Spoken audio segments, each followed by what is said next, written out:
काय ग श्रावणीचा काही फोन वगैरे? मनोहरराव जेवण करता करता माधुरीबाईंना विचारत होते. नाही ना हो. तू केला होतास? मी केला होता मध्ये, पण ती घरी नव्हती.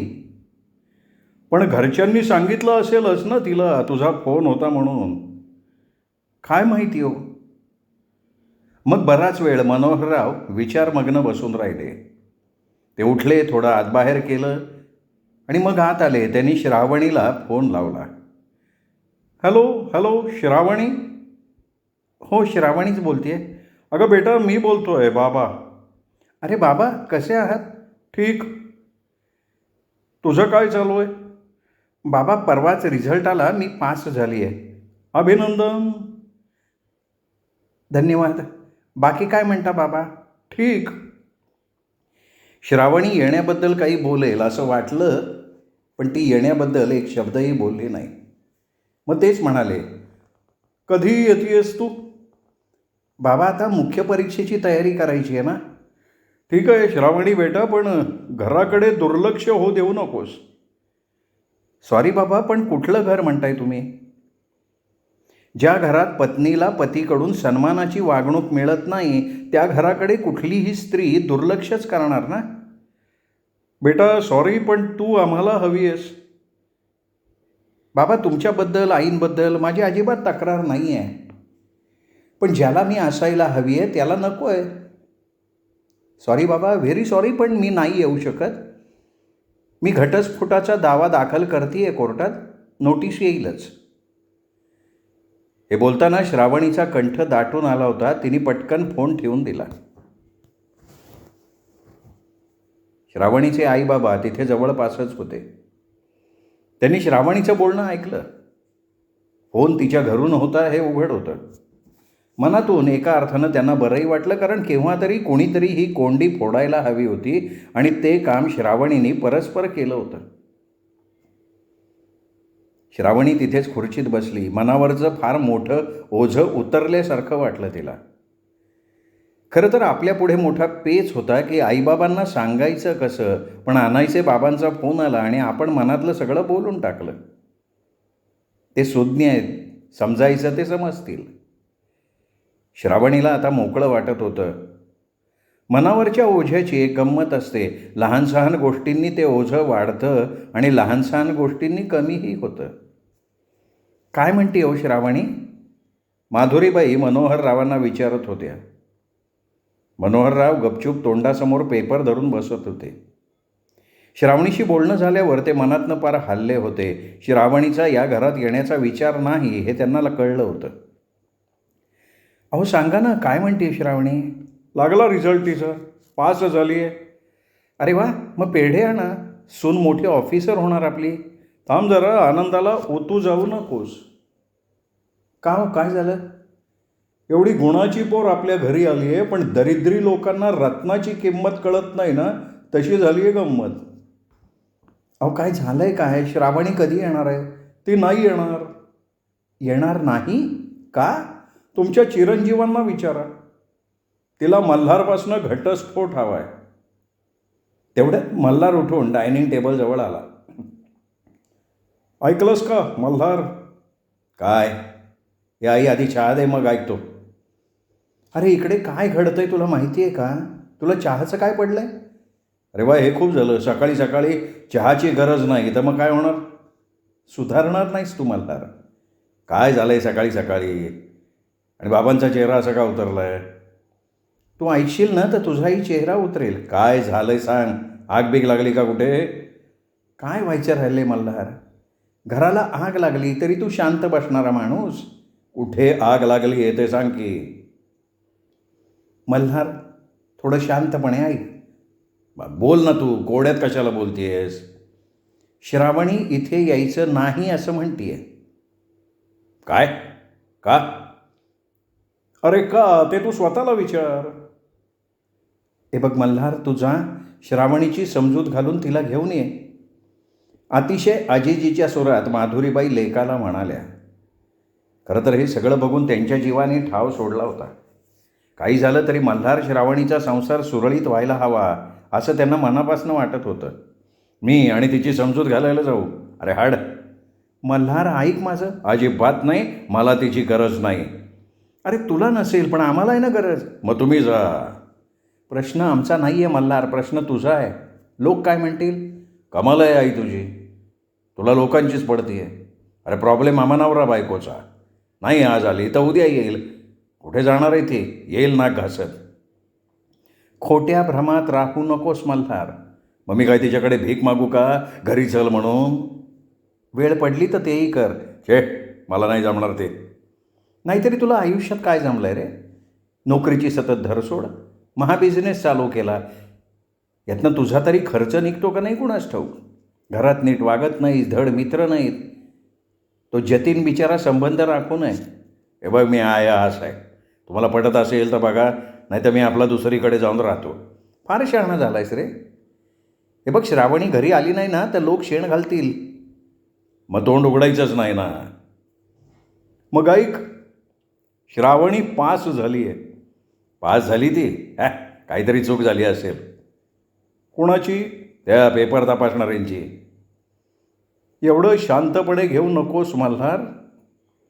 तिला घटस्फोट हवाय. बहुतेक तिचे कागदपत्र तयारही झाले असतील, नोटीस येईल तुला. मल्हार मनातनं घाबरला. गोष्ट या स्तरापर्यंत जाईल असं त्याला वाटलंच नव्हतं. श्रावणीचा घटस्फोटाचा निर्णय त्याला आत्ता कळला होता आणि त्याला एक जाणवलं की श्रावणी इतर बायकांसारखी नाही. श्रावणी वेगळी आहे, खरंच वेगळी आहे. पण ही वेगळी श्रावणी माझ्याच नशिबात का? त्याचं दुसरं मन म्हणत होतं की मग काय, तुझे तळवे चाटायला पाहिजे होतं का तिने? आणि तुझ्यासारख्या तिरसट हेकट माणसाबरोबर तिने का बांधून राहावं? तुझ्यापेक्षा तिची उंची कितीतरी जास्त आहे. तिच्या पुढे तू खुजा आहेस, खुजा. मल्हार सोफ्यातनं उठला, आपल्या रूममध्ये आला. त्याने दार लावून घेतलं. कधी नव्हे ते त्याचे डोळे ओलावले होते. खरंच का श्रावणी दुरावली होती कायमची? पण त्याचा पुरुषी अहंकार एवढा जबरदस्त होता की त्यापुढे त्याला काही सुचत नव्हतं. अहंकार, मीपणा, अहमपणा, राग, द्वेष, श्रावणीबद्दल वाटणारी असूया त्याला चांगल्या रीतीनं विचार करूच देत नव्हती. ओले डोळे त्याने हाताच्या तळव्यानी पुसून काढले. तो उठला. आज कधी नव्हे ते त्याने श्रावणीचं कपाट उघडलं. दागिन्यांचा डबा समोर दिसत होता. त्याने तो उघडला. मंगळसूत्रासकट सगळे दागिने त्यात होते. साड्यांची उलथापालथ केली. लग्नाच्या सगळ्या साड्या तिथे कपाटात रचून ठेवल्या होत्या. स्टुलावर एक पॅकेट होतं, तेही उघडलं. पाडव्याला घेतलेली कोरी साडी होती, जिला श्रावणीने हातसुद्धा लावला नव्हता. पुन्हा श्रावणीविषयीची चिडचिड त्याच्या मनात दाटून आली. साली फार उद्दाम आहे, तुच्छ लेखते मला. त्याने धाडकन कपाट बंद केलं. कितीतरी वेळ तो अंथरुणावर डोळ्यावरती आडवा हात घेऊन पडून होता. सबंध घरावर स्मशानकळा पसरली.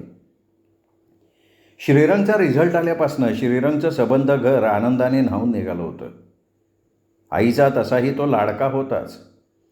श्रीरंगचा रिझल्ट लागला त्या दिवशी पहिला पेढा देव आला आणि दुसरा पेढा श्रीरंगच्या वडिलांच्या फोटोसमोर ठेवून श्रीरंगच्या आईने दोन्ही हात जोडले, डोळे मिटले.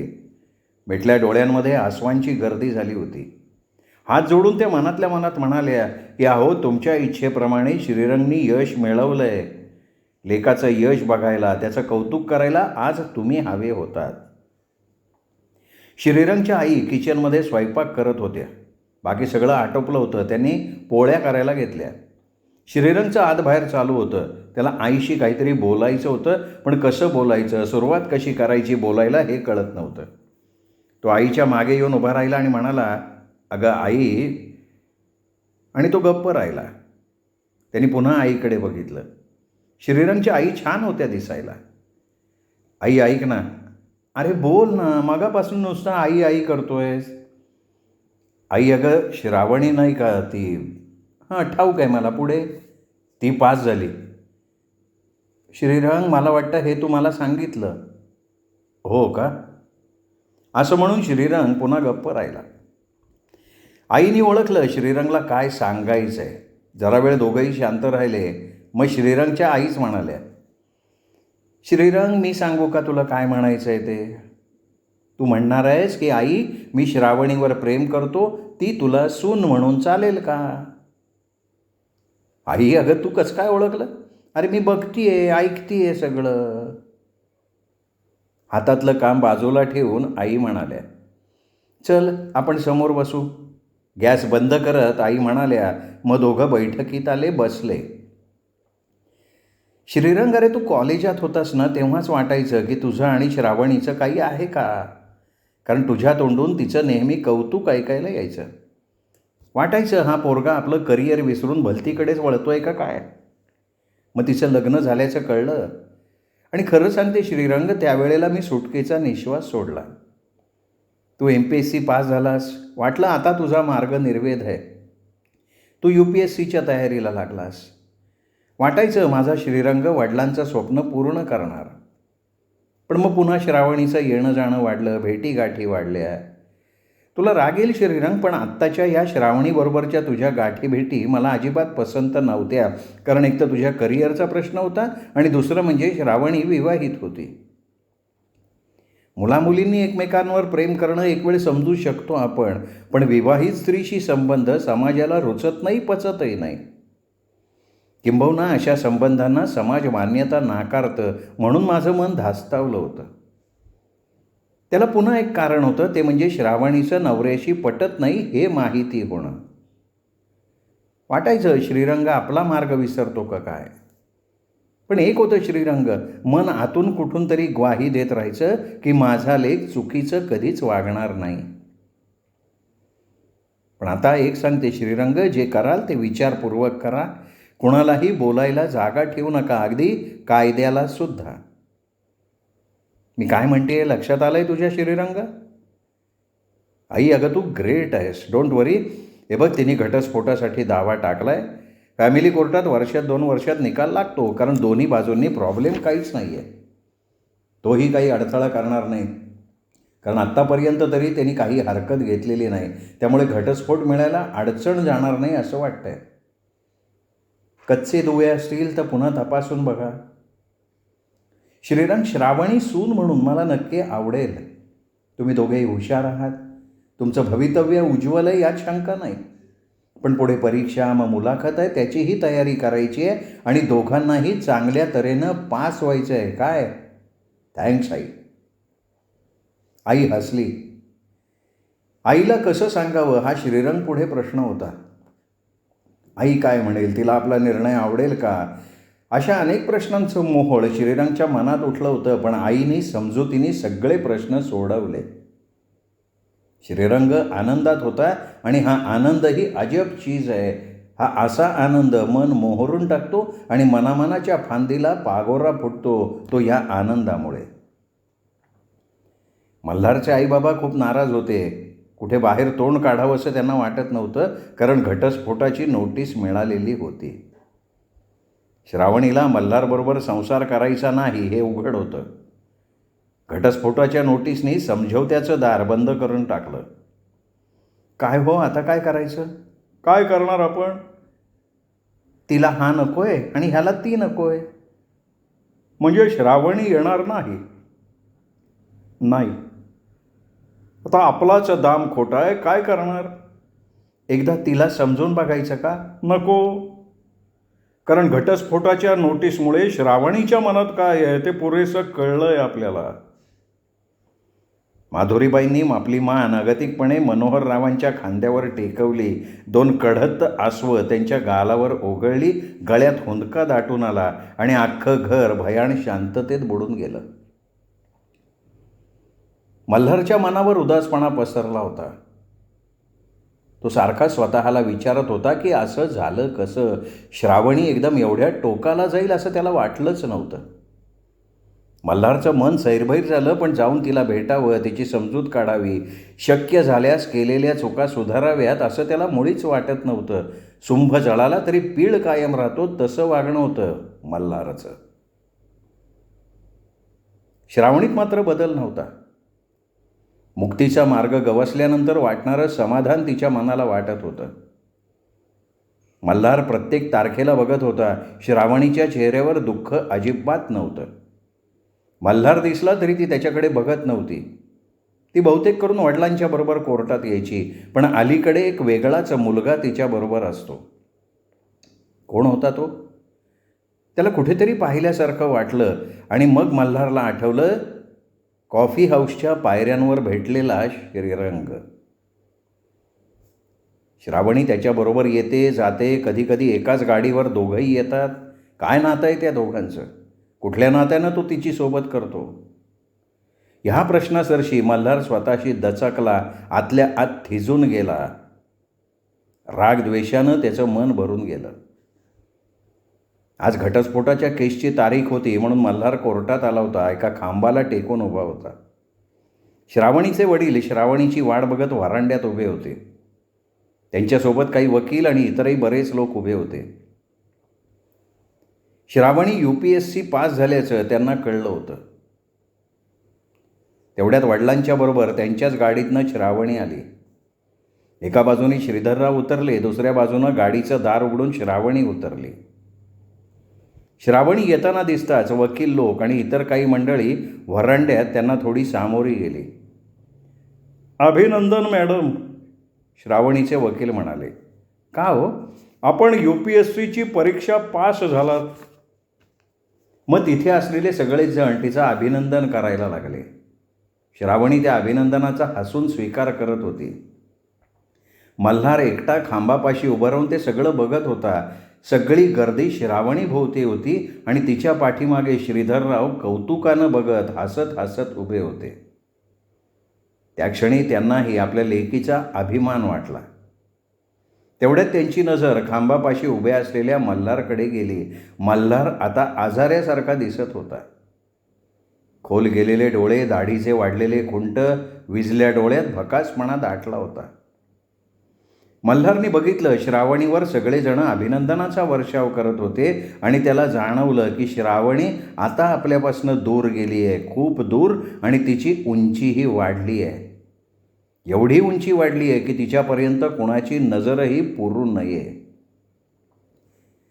दुपारी दारावरची बेल वाजली म्हणून आशाबाईंनी दार उघडलं तर दारात निशा, मेघन, सायली.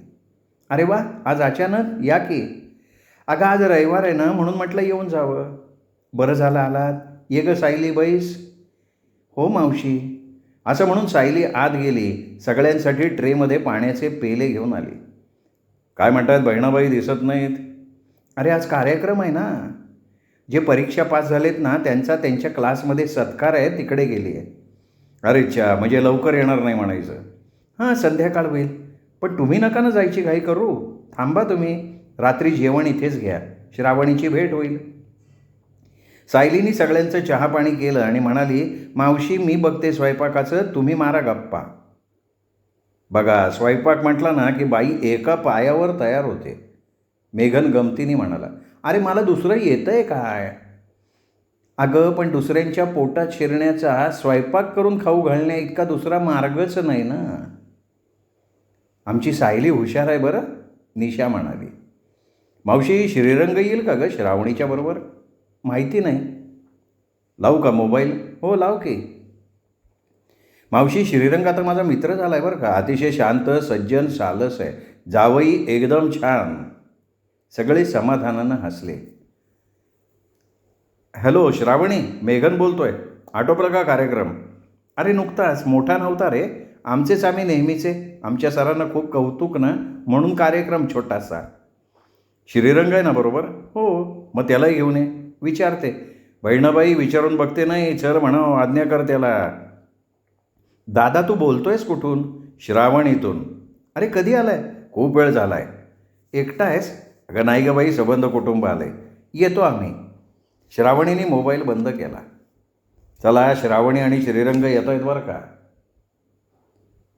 मावशी श्रीरंगला काय आवडतं? रसगुल्ले. अरे वा, जावयाच्या आवडीनिवडीची बरीच माहिती आहे सासूबाईंना. मग एवढा मोठा IAS होणारा जावई घरी चालून आलाय. अगं बाई गं, मग आमची लेक नाही का IAS होणार? मी रसगुल्ले घेऊन येतो, तुम्ही बाकीची तयारी करा. निशाने स्वयंपाकखोलीचा ताबा घेतला. आशाबाईंनी पटकन बैठक आवरली. आवारातली निशिगंधाची फांदी तोडली. बैठकीतल्या एका कोपऱ्यात फ्लॉवर पॉटमध्ये पाणी घालून ठेवली.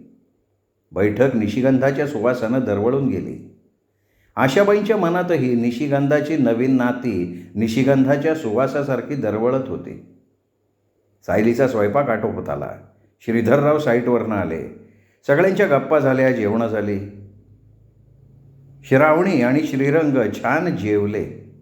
सायलीनी श्रावणीकडे निरखून बघितलं. खूप दिवसांनंतर तिच्या चेहऱ्यावर हसू दिसत होतं. तिच्या मनात आलं, ही आहे आमची पूर्वीची आनंदी श्रावणी. श्रावणीच्या आयुष्यातलं काळं सावट दूर गेलं होतं आणि फक्त ते श्रीरंगच्यामुळे सायली मनातल्या मनात सुखावले. श्रावणी आनंदात होती आणि तिचा आनंद बघून घरच्यांची मनं सुपा एवढी होत होती.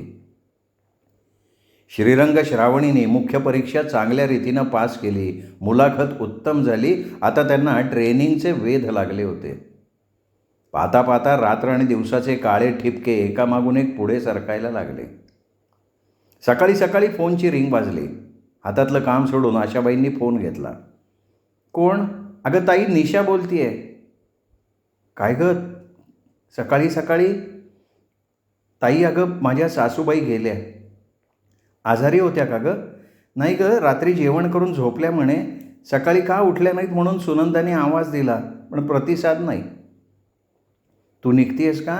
हो, निघता निघता तुला कळवलं. कधी नेणार आहेत? 10 तरी वाजतील. सगळे नातेवाईक इथेच आहे.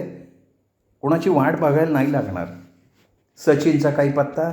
नाही गं, वर्ष होतं आहे. कुठे निघून गेला आहे कोणास ठाऊक. जाऊ दे, मेघन आहे ना, हो तो करेल सगळं. बरं ताई, आम्ही निघतो.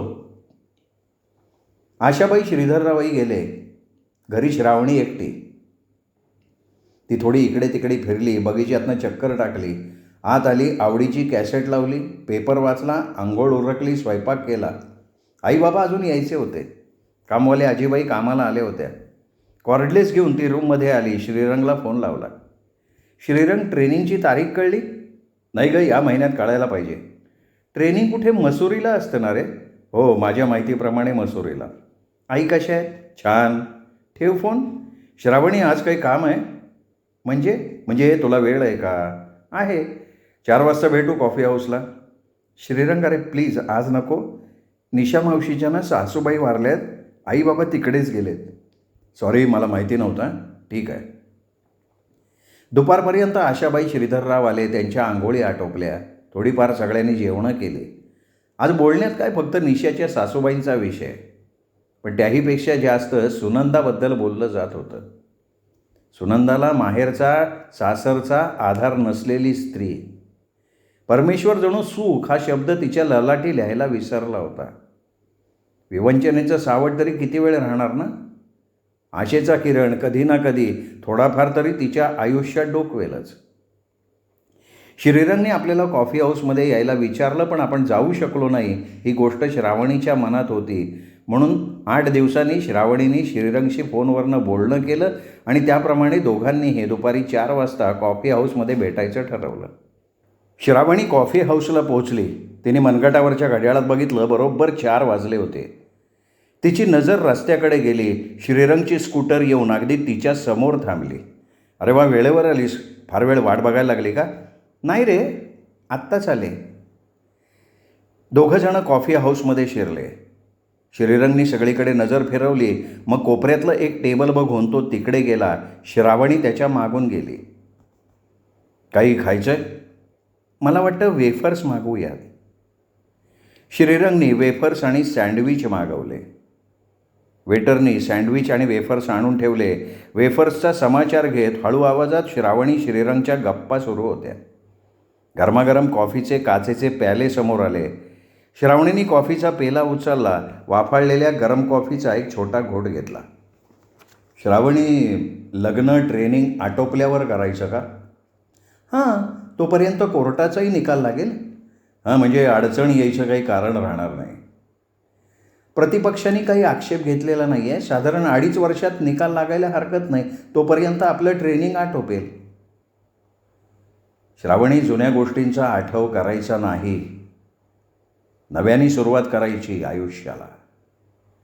श्रावणीचा उदास चेहरा वाचत श्रीरंग म्हणाला आणि श्रावणीचे डोळे ओले झाले. काय गं, काय झालं? नाही, कुठे काय? कॉफी संपून श्रावणीने कॉफीचा पेला खाली ठेवला. तिची मान खाली होती. तेवढ्यात आवाज आला, वहिनी. अरे जतीन भाई, नमस्कार, बसा की. नाही भाभी, दोस्त है मेरे साथ. श्रीरंग, हे जतीन भाई बरं. नमस्कार, श्रीरंग म्हणाला. तोही उभा राहिला. श्रावणीही उभी राहिली. वहिनी, मी इथे नव्हतो मध्ये, पण तुम्ही पास झाल्याचं कळलं. अभिनंदन. मी तसा घरी फोन लावला होता, पण तुम्ही नव्हतात तिथे. जतीनबाई, धन्यवाद. हे श्रीरंग, हे सुद्धा पास झाले. अरे वा, तुमचंही अभिनंदन. श्रीरंगचा हात हातात घेऊन जतीन म्हणाला आणि मग श्रावणीकडे वळून म्हणाला, वहिनी, तुमच्या दोघात काय नातं हे मला माहिती नाही, पण जे काही असेल त्याला माझ्या शुभेच्छा. धन्यवाद जतीनबाई. एवढ्यात मध्ये एकदा गेलो होतो तिकडे, पण खरं सांगतो वहिनी, आता करमत नाही तिथे. वहिनी, तुम्ही त्या घराची शान होतात, ती शान नाही उरली. वहिनी, तुम्ही जो काही निर्णय घेतला असेल तो योग्य असणार, अगदी योग्य असणार आहे. श्रावणी काहीच बोलली नाही. तिने फक्त मान हलवली. ठीक आहे अशा अर्थानं. जतीन गेला.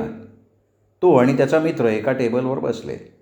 श्रीरंगने विचारलं, कोण गहा? अरे मल्हारचा मित्र आहे, पण दोघांच्या स्वभावात जमीन आसमानाचं अंतर. खूप छान आहेत जतीनबाई. वाटलंच तसा. मल्हारचा स्वभाव त्यांना माहिती आहे.